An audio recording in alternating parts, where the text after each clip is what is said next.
Bismillahirrahmanirrahim. Assalamualaikum warahmatullahi wabarakatuh.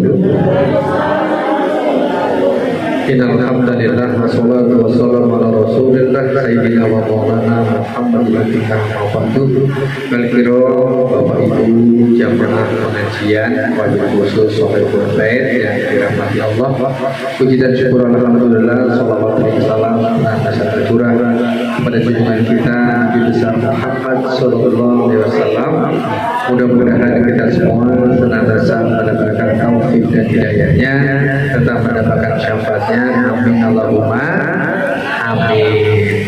Ibu-ibu majelis taklim ataupun RT atau majelis taklim RT yang selalu dirahmati Allah, yang pertama-tama perlu kita ketahui bahwa sekarang adalah sedang hujan. Hujan itu musibah atau berkah. Dalam hadisnya hujan itu berkah. Arep lunga rasido gara-gara hujan. Arep malam minggu rasido gara-gara hujan. Arep mari kebon raja rasido gara-gara hujan. Dalam hadis bab 10 waktu doa mustajab, kita ada waktu 10 doa mustajab. Salah satunya adalah ketika turun hujan. Tetapi survei membuktikan ketika turun hujan sing ono malah padha misu. Iya betul. Sing numpak motor ya do misu, sing numpak mobil ya padha misu. Maka mari kita jadikan betul-betul hujan ini sebagai rahmat dari Allah Subhanahu wa taala. Ya insyaallah dengan turunnya hujan ini sebanyak rintik turun hujan, kita berdoa kepada Allah, kita mendapatkan rahmat dari Allah Subhanahu wa taala. Nyuwun sewu, dalam bab kitab Tabibul Ghafilin disebutkan ada 100 rahmat Allah. Ada berapa, Bu? 100 rahmat Allah yang diturunkan di dunia baru satu yang diturunkan oleh Allah ke dunia. Dengan satu rahmat itulah seorang ibu bisa mengasihi sayangi seorang anak. Dengan satu rahmat itulah seorang anak bisa menghormati dan memuliakan orang tua. Terus rahmat yang lain mana? Yang 99 dulu mau rahmat urung mulai, rahmat hidayah urung mulai, rahmat kartono urung tekopok nggih, bukan itu. 99 rahmat Allah yang lain disiapkan untuk hamba-hamba Allah yang di dunia beriman dan bertakwa kepada Allah Subhanahu wa taala. Itulah sebabnya Allah memiliki sifat Rahman dan sifat Rahim. Apa bedanya sifat Rahman kalau sifat Rahim? Bedanya niku sifat Rahman adalah kasih sayang Allah yang diberikan kepada semua makhluk hidup Allah di dunia. Walaupun dia tidak sholat, ada kalanya lebih kaya daripada yang sholat. Betul, Bu? Itu namanya sifat Rahman. Walaupun dia tidak pernah puasa Senin Kamis, kadang usahanya lancar daripada sing puasa. Walaupun orang tahajud, walaupun orang sholat 5 waktu, kadang puasa rezekine lancar. Itulah sifat Rahman Allah, diberikan kepada semua makhluknya tanpa pandang bulu. Tetapi ingatlah, sifat Rahim Allah adalah kasih sayang Allah yang diberikan kepada hamba-hambanya khusus. Kepada siapa kira-kira, Bu? Kepada orang yang beriman dan bertakwa kepada Allah Subhanahu wa taala. Oleh karena itu kita harus yakin, kalaulah mungkin di dunia ini apese awake dhewe diuji oleh Allah dengan kekurangan, diuji oleh Allah dengan kemiskinan, diuji oleh Allah dengan berbagai macam kesulitan, yakinlah nanti di akhirat kita akan mendapatkan rahmat dari Allah Subhanahu wa taala. Maka kita harus dalam hidup ini selalu berpikir positif thinking, lalu husnudzon kepada Allah Subhanahu wa taala, selalu berpikir positif. Yang ternyata nang dunya iki hidup ini adalah wang sinawang. Tahu wang sinawang? Itu wong Inggris kabeh ora ngerti wang sinawang ya. Wang Sinawang itu situsi gitu, saling melihat bukannya. Wang Sinawang itu kok ketoke ndelok wong lain kok ketoke uripe gampang, ndelok uripe dhewe kok ketoke angel. Ya Allah, enak menjadi Pak Ustad, udan-udan dijemput ya. Pak Ustad yo balik ke dhewe, ya Allah enak dadi direktur, ngomong rono ngomong rene. Direkture ngomong meneh, enak meneh dadi tukang beca, kesel sawaya-wayah turu ora masalah. Coba direktur kesel dalan turu, repot ora iso. Bahwa ternyata hidup ini Wang Sinawang. Apa kunci rahasianya agar kita bahagia?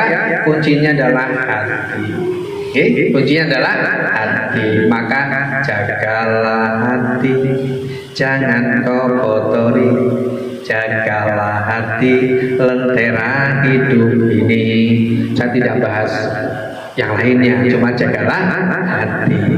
Bahagia atau tidaknya setiap manusia sebenarnya ada di hati kita masing-masing.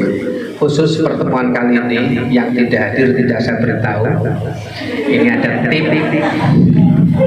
Ada tip nanti bisa dipraktekkan di rumah masing-masing. Nanti pulang dari sini ibu silakan ambil garam. Tahu garam? Garam sing biasa nggopo ya. Oh dolanan bocah ya. Nanti ambil garam 1 genggam. Tolong nanti dipraktekkan nggih. Ambil garam 1 genggam, masukkan ke dalam gelas, isi air mineral, kemudian diaduk hingga larut, kemudian diminum. Gimana Bu rasanya garam itu? Asin. Ambil 1 genggam garam yang sama, ambil kemudian apa namanya galon tahu ya, ambil galon, masukkan ke dalam galon, aduk hingga larut, kemudian diminum. Kira-kira asin yang mana? Asin yang di dalam gelas. Wah itu masih asin Pak Ustadz. Oke, teorinya kita tambah lagi. Jenengan ada kamar mandi, bersihkan hingga bersih, steril, pakai air mineral sehingga layak untuk minum. Isi dengan air mineral 1 bak itu, ambil garam yang sama 1 genggam, kemudian larutkan dalam bak itu, aduk yang merata, diminum. Kira-kira asinnya masih sama? Tidak sama. Apalagi jenengan dolan kolam renang.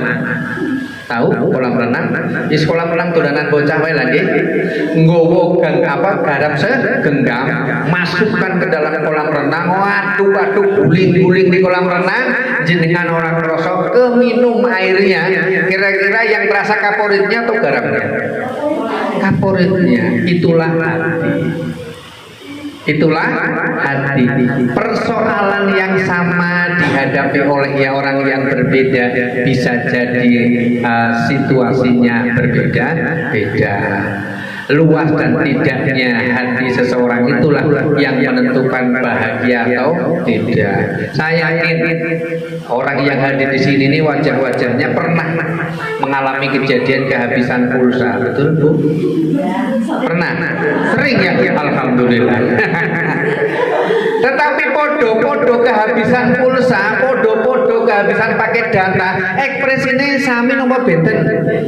Ono sing cuek bebek kalah pulsante ya wis karepe. Ono sing masalah kaya kiamat. Ini betul.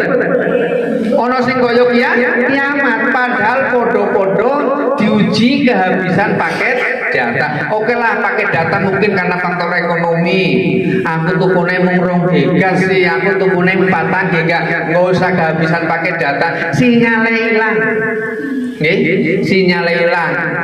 Podo-podo Telkomsele, tapi kok nggonku ronyo ora ono sih sinyale. Itu reaksinya sudah berbeda-beda. Itulah hati. Makanya sewu, kalau kita diuji oleh Allah, kembalikan kepada Allah. Allah mengingatkan, Allah bidzikrillah tatmainnul qulub. Ketahuilah bahwasanya hanya dengan zikir kepada Allah hati kita akan menjadi tenang. Jadi kalau ada saudara kita, tetangga kita yang alhamdulillah umai nambah, jenengan melu bombong alhamdulillah tonggo umai nambah. Mengkone aku duwe acara, tamune oke iso numpangno nitip tamu. Netuk tapi Alhamdulillah tanggoku mobilnya tambah. Lah mengko ono Plesir RT jalan-jalan ziarah mungkin. Nanti kalau ziarah undang saya tak pandu ziarahnya nggih. Mungkin ziarah wali walaupun nggak lengkap, hanya wali 3, wali 4 monggo misalnya. Alhamdulillah ono sing bis yang kudune bayar samene cukup semono misalnya. Terus kita ikut bahagia. Tanda orang yang hatinya bersih adalah orang yang berbahagia melihat orang lain bahagia. Angel apa angel? Apa? Ira. Roto-roto kehe seneng delok wong seneng. Malah seneng delok wong susah.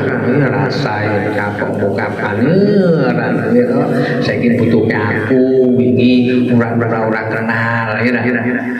Kebanyakan kita mendoakan seperti itu. Oleh karena itu, mari kita belajar, mudah-mudahan membersihkan hati kita dengan cara bagaimana? Dengan cara kita belajar senang melihat orang lain senang. Kalau kita malah bahagia melihat orang lain susah, tandanya hati kita sakit, tandanya hati kita tidak sehat.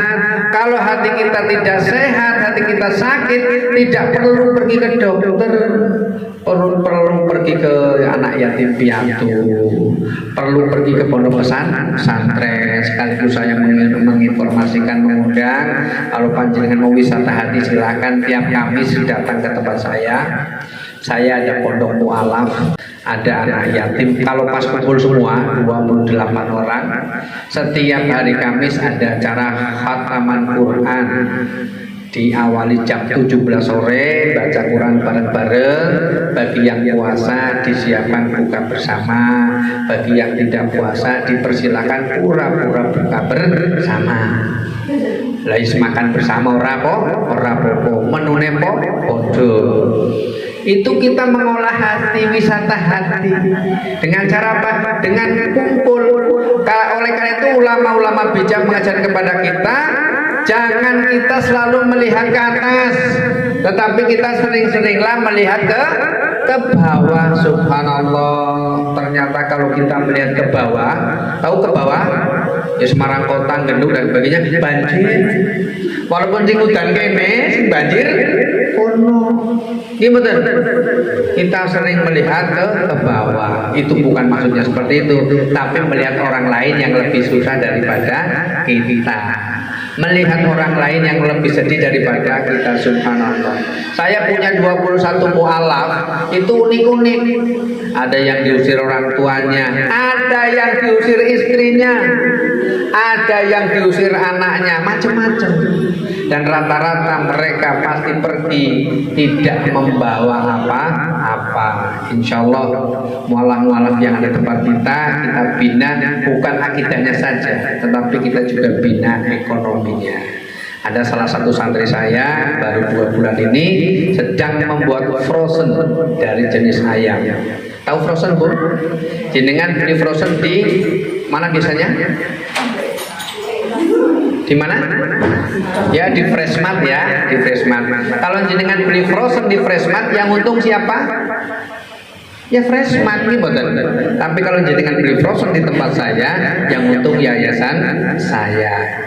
Uang keuntungannya untuk kegiatan di pondok saya. Jenengan boleh jadi agen, jenengan boleh jadi konsumen. Subhanallah.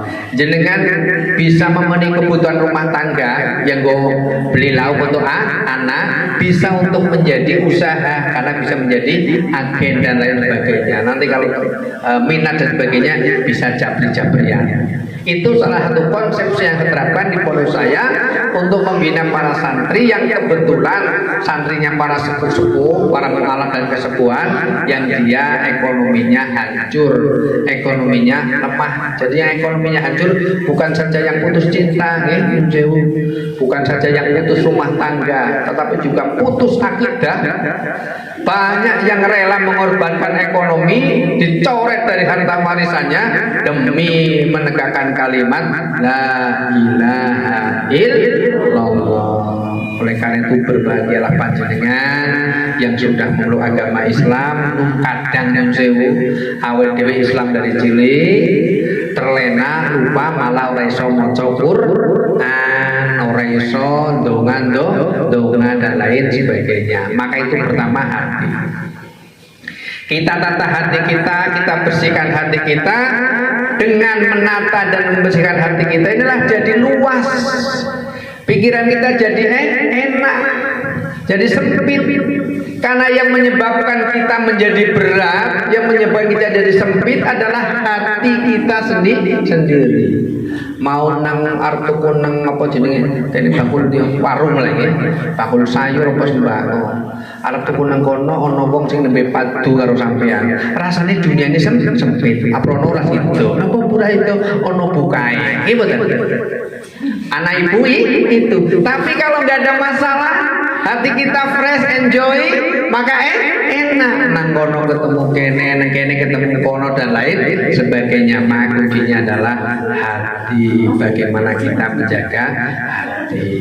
Salah satu kita menjaga hati agar qalbun salim ya dengan pengajian-pengajian seperti ini. Alhamdulillah. Ini pengajiannya berapa tahun sekali, Bu? Berapa? Oh, tak kira 10 bulan sekali. Alhamdulillah ya, sebulan sekali. Nanti tambah 1 minggu sekali. Kalau sini nggak ada, cari majelis banyak. Kalau mau ke tempat saya malam Kamis ada, malam Jumat ada. Tinggal pilih mau majelis di mana. Saya kalau hari Rabu di Masjid Raya Muhajirin. Kalau hari Senin di Pudak Payung, kalau hari Kamis di pondok saya sendiri, kalau hari Ahad muter. Maka isi hati kita, bersih hati kita, cas hati kita dengan apa? Dengan majlis taklim. Pak, saya malas keluar, hujan, corona dan sebagainya. Apakah boleh saya belajar dengan YouTube? Boleh, Bu. Boleh, tapi ya kalau ada sesuatu yang kurang pas ditanyakan kepada ahlinya.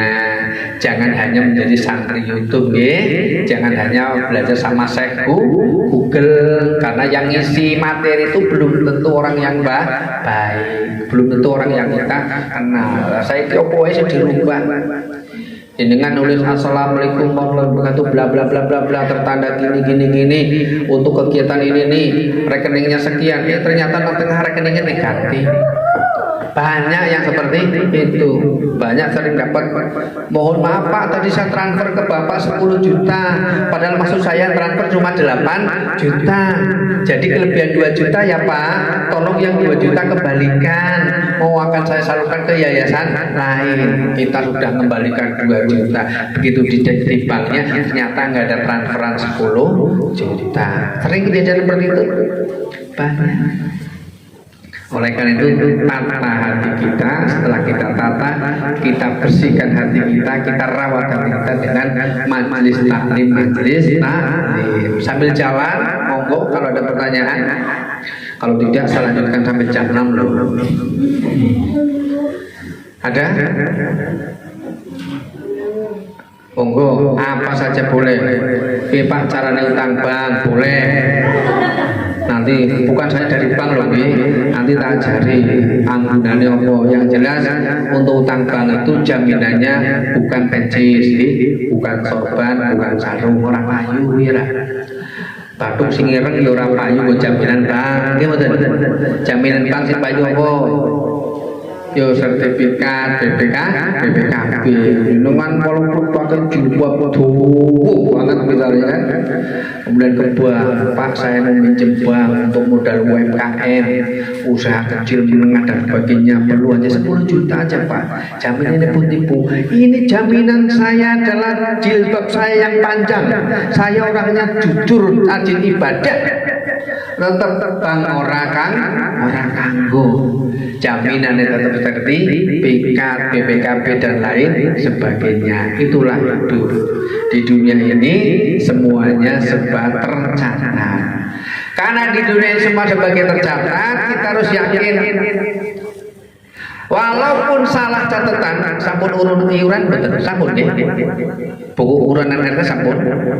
Walaupun jenengan salah nulis iuran, bulan Januari urung bayar, ketulis wis bayar. Misalnya alhamdulillah urung bayar wis ketulis bayar misalnya. Alhamdulillah.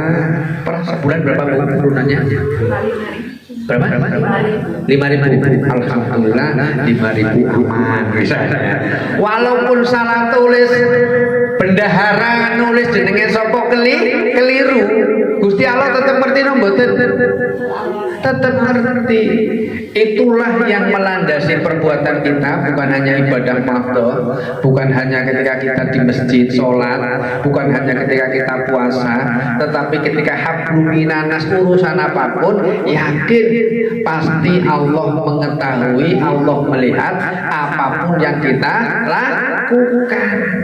Kalau kita sudah yakin bahwa Allah itu mengetahui apapun yang kita lakukan, inilah yang mestinya mendasari hidup kita ketika melakukan sesuatu, dilihat ataupun tidak dilihat oleh orang lain, kita tetap memberikan yang terbaik.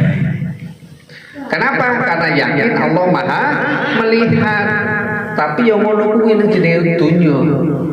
Rata-rata yang berikan yang terbaik ketika dilihat oleh manusia. Lo kotak amal masjid gitu, nyun sewu. Kotak amal masjid Jumat, ini saksinya Pak Hen lah. Jumat ini orang dikelilingi kotak ini, oh ya kosong. Aben pintu sudah dikasih kotak amal masjid, tapi begitu tidak dikelilingkan, yo isinya paling hanya 30% dari pendapatan biasanya. Tapi nih dikelilingkan satu, alhamdulillah. Ini saya ulangi, ini tadi kan saya tidak melihat kotak ini ya. Ini nomor lagi. Kotak Ka'bah tidak melihat loh, tidak melihat. Seandainya ditaruh di sana nggak ada yang lihat misalnya 10 meter sebelum rumah taruh di kotak RT, mungkin kan nggak ada yang melihat. Nah, betul kalau keliling. Tapi kalau kita yakin kepada Allah, dilihat atau tidak dilihat manusia, Allah pasti melihat. Maka kita tidak perlu beribadah itu karena dilihat oleh orang lain. Dalam bab ikhlas di kitab Tambihul Ghafilin disebutkan, ketika seorang beribadah ataupun ketika seorang bermaksiat, ketika beribadah ataupun maksiat, dia melakukannya di suatu rumah, di mana rumah itu berjarak, tiap rumah itu ada 70 rumah, dan setiap rumah itu ada 70 kamar, setiap kamar itu ada pintunya masing-masing. Jenengan melakukan kebaikan ataupun melakukan kemaksiat, yakin Allah Maha melihat? Yakin Allah Maha melihat. Kalau ini subhanallah diamalkan setiap orang yang ada di pasar aman, ini betul. Kalau ini diamalkan oleh semua orang yang ada di perumahan aman. Cuman persoalannya kadang wis yakin ngono tapi padha ora percaya, atau wis percaya ngono tapi pada ora yakin. Udah beriman bahwa Allah Maha melihat, tapi ono barang geledak kadang ditelikuri. Nah, ngerti telikuri mboten? Ono barang geledak diopeni, cara bahasa kerennya kleptomania. Tahu pernah dengar? Kleptomania, seneng jupuk barang orang walaupun nilainya nggak seberapa. Saya yakin jenengan mampu beli, bisa membeli lebih, tetapi kadang sifat kleptomania dalam diri kita muncul. Ini betul.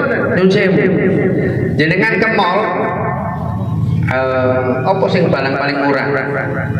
Jepit rambut atau mobil misalnya 5.000, barangnya cilik, wah ketonya apik, disaku kan gitu. Itu namanya kleptomania. Kenapa? Jenengan mampu beli, tetapi senang, bahagia, bangga, merasa puas kalau bisa menguasai sesuatu dengan cara seperti itu. Makanya subhanallah, kita diingatkan oleh salah satu ulama besar namanya Ibrahim bin Adham. Ibrahim bin Adham itu pada suatu hari beliau pergi ke Mekah Madinah untuk melaksanakan ibadah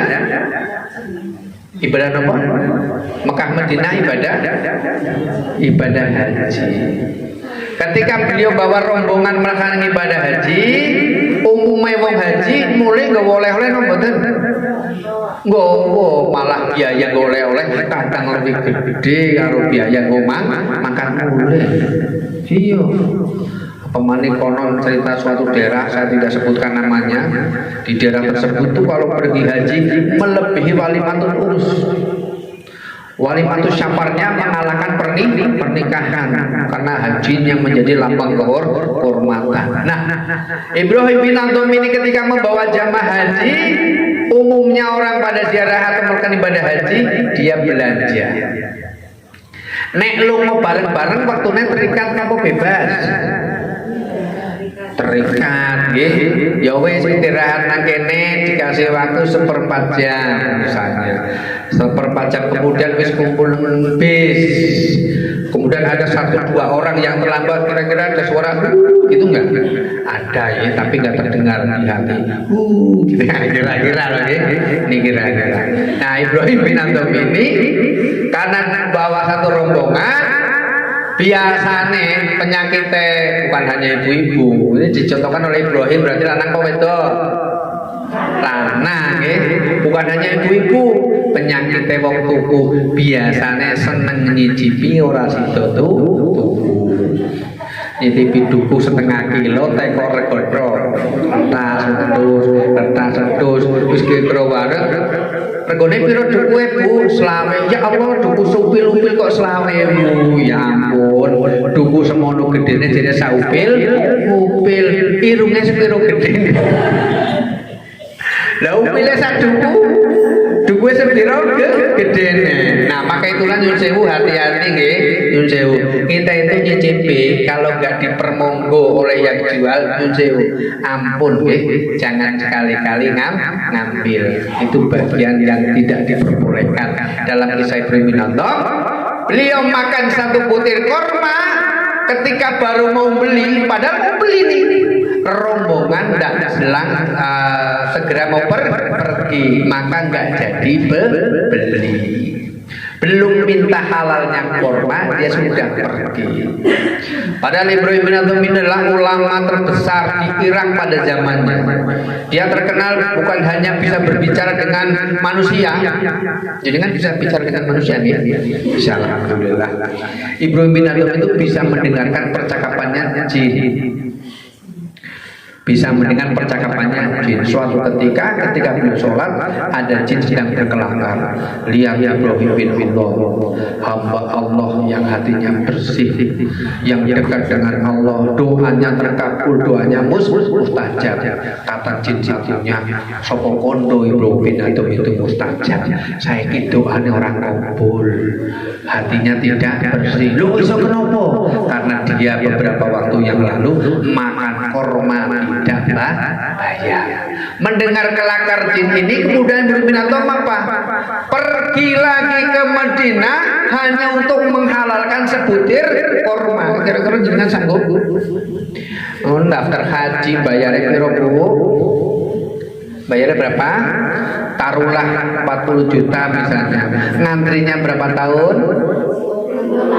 Berapa?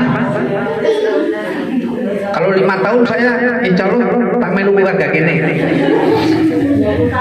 20 tahun 20 tahun berapa lama itu?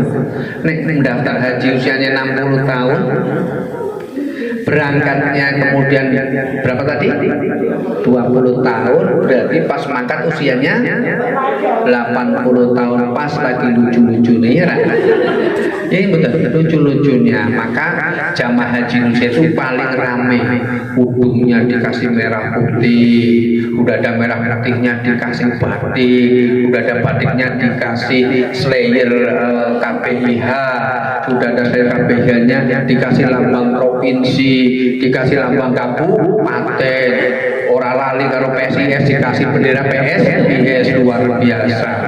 Jadi jamaah haji itu paling lucu, kerudungnya warna-warni. Tujuan kok jadi ben ora ilang, ben gampang digolek. Ternyata begitu di Arab Saudi yang kudungnya rame orang mau awake dhewe kabeh kudune rame, tambah angel digolek meneh. Sing gampang digolek malah sing kudune polos. Karena semuanya rame. Begitu kudungnya semuanya rame, endi kae sing kudungnya polos gampang digolek. Ini ibaratnya kita niru Ibrahim bin Adham. Beliau dari Irak datang ke Medina hanya untuk menghalalkan satu butir kurma. Ya wae dhewe nang Indonesia arep menghalalkan sebutir kurma datang ke Madinah biayane piro? Padahal kisah Ibrahim bin Adham sampai di Medina, begitu dicari pasarnya, digolek ketoke pasar iki tapi kok sing dodol wis beda. Biyen sing dodol wong tuwek kok saiki enom. Tapi karena Ibrahim bin Adham yakin bahwa ini kiosnya, dia memberikan diri baik fulan, dulu saya makan kurma di sini satu butir belum bayar. Minta dihalalkan. Apa yang terjadi? Terkejut dengar jawaban si pemilik rumah. Wahai Tuhan, dulu kios ini adalah milik orang tua saya. Orang tua saya memiliki 3 anak, salah satunya saya. Saya menghalalkan sepertiga kurma yang panjenengan dahar. 2/3-nya milik saudara saya. Saya tidak tahu apakah saudara saya itu menghalalkan atau tidak. Sementara dia yang satu tinggal di Yaman, yang satu tinggal di Mekah. Aduh, ya kira-kira ungaran Banyumanik ngono ya. Wah, cedak koyo subhanallah. Habis waktunya hanya untuk menghalalkan sebutir kurma. Pelajarannya apa? Itu tadi, dalam kehidupan kita setiap musim buah hati-hati. Setiap musim buah hati-hati. Ini cipit durian sih ya wajar lah. Paling ditusuk karo besok. Cobi bu, pahit apa manis? Oh, terpaksa lah. Manis, padahal pahit karena enak. Gede harus ngadol. Manis. Dan ini cipit duku. Wah, iki ketoke ora manis, Pak. Jajal sing iki yo. Wah, iki ketoke widine gede. Jajal sing iki. Iki ono bosoke jajal loro. Salah ya kaya ngono, jeruk ya kaya ngono. Maka kalau kita mencicipi harus atas izin pemiliknya. Makanya di supermarket ada tulisan tidak untuk dicicipi. Wah, iki bangsa nang minimarket boleh dicicipi entek. Nang minimarket supermarket kadang awake dhewe ora blonjo mung dolan. Sing penting gaya. Dari mana Bu? Dari Transmart ya ra. Nang kono mung ngandon parkir. Ning gone anake dolan delo ora blonjo apa ngilangi bosen nunggu anake dolan, awake dhewe maring supermarket nyicipi jeruk kokean misalnya entek kabeh. Maka di supermarket bukan untuk dicicipi. Itulah dalam kehidupan. Kadang kita mesti hati-hati. Kita harus waspada bahwa ternyata terkadang disengaja atau tidak sengaja banyak perbuatan-perbuatan yang mengotori hati kita. Kemudian yang ketiga yang perlu disampaikan terkait dengan situasi bukan hanya musim hujan, bukan hanya musim panas, musibah itu bisa datang kapan saja, bisa datang di mana saja. Jadi yang di sini di atas jangan berpikir orang mungkin laut Semarang sampai ke sini. Ini betul. Nggak usah berpikir seperti itu, karena bentuk musibahnya bisa beda. Sing orang duwe gunung, duwe laut mungkin musibah besarnya tsunami. Sing duwe gunung orang duwe laut mungkin ada gunung meletus, erupsi dan lain sebagainya. Yang terpenting adalah bagaimana kita bisa menempatkan diri kita, karena manusia memiliki 2 fungsi. Yang pertama sebagai abid, yaitu ibadah. Wa ma khalaqul jinna wal insa illa liya'budun. Allah tidak menciptakan jin dan manusia kecuali untuk beribadah kepada Allah. Itu fungsi yang pertama. Maka dengan fungsi yang pertama ini, apapun yang panjenengan lakukan jadikan sebagai ibadah. Nggih nyun sewu. Jenengan nyuci celanane bojone jadikan ibadah nggih. Bahkan disebutkan dalam ceramahnya Ki Anwar Zahid, nyuci celana ibadah itu ibadah yang luar biasa. Saking senengnya ibadahnya di celana, bojone lagi celana dilepas. Ayo tak lepas tak ibadah, bukan seperti itu nggih. Mencium suami juga ibadah, mencium ini juga ibadah. Maka jadikan semuanya sebagai ibadah. Maka karena itu sebagai ibadah, laksanakan dengan ikhlas, laksanakan dengan sebaik-baiknya. Masak yo sing enak, nyetrika yo sing rapi, insyaallah ibadah.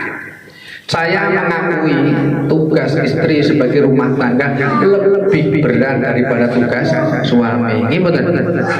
Ini betul. Nggih, karena kayak wong wedok betir. Bukan seperti itu. Bahwa ternyata tugas istri di rumah itu tidak mengenal jam. Betul? Kadang suami belum pulang nungguin, kadang suami belum bangun sudah bangun. Dahar sarapan bareng, makan pagi bersama, sapa sing masak? Istri yang masak. Ini betul. Mau pergi bersama, siapa yang nyuci baju, siapa yang nyetrika? Istri yang nyuci baju, yang nyetrika. Tapi kadang suami yang tidak merasakan pekerjaan istri terlambat sidik diunen. Ini betul. Kelambi sing tak anggo malah ora ono, kelambi dan sebagainya. Padahal capeknya luar biasa. Saya menghargai itu, oleh karena itu laksanakan dengan ikhlas. Kerjakan dengan ikhlas, maka insya Allah menjadi ibadah. Dengan fungsi yang kedua, di samping manusia diciptakan oleh Allah untuk menjadi abid sebagai ibadah, manusia juga diciptakan oleh Allah sebagai khalifah. Apa sebagai khalifah maknanya? Sebagai wakil Allah di muka bumi. Untuk apa manusia sebagai wakil Allah di muka bumi? Untuk mengatur nek bahasa keren panjenengan waktu belajar di SMP. Pernah SMP langsung SMA ini? Dulu ada pelajaran ekosistem, betul. Ada pelajaran ekologi, betul. Ada pelajaran rantai makanan, betul. Nah, itulah fungsi kita untuk mengatur kelestarian alam. Kita harus menjadi khalifah. Ekologi ekosistem itu tugasnya manusia. Sengojo ora sengojo, ngerti orang ngerti, nek jenengan sembarangan buang sampah, tahu bu? Sembarangan buang sampah. Itu sepele ya. Jenengan sembarangan buang sampah berwong siji sak kresek. Nek sepong sak RT berarti sak RT kresek. Buang kabeh banjir. Kira-kira ono sing banjir mboten? Ono. Walaupun jenengan orang kebanjiran, subhanallah Semarang bawa kebanjiran, goro-goro numpuk sampah, goro-goro sampah dan sebagainya, terjadi pendangkalan, terjadi erosi, artinya terjadi pemanasan global, efeknya ke kita semua. Ini betul. Jadi ternyata bukan hanya rantai makanan yang ular makan tikus makan apa meneh? Tikus makan padi makan apa meneh? Bukan hanya itu. Ekologi ekosistemnya itu adalah termasuk kehidupan kita yang luas. Maka kita tidak boleh buang sampah sembarangan. Kita tidak boleh menebang pohon sembarangan, karena itu akan merusak lingkungan yang ada. Mari kita jaga alam ini secara bersama-sama. Bagaimana bertanggung jawab? Maka biasanya ada paguyuban urunan bersihan, ada tempat sampah dan lain sebagainya, supaya ekologinya ini tertata, sirkulasinya mengalir sebagaimana mestinya.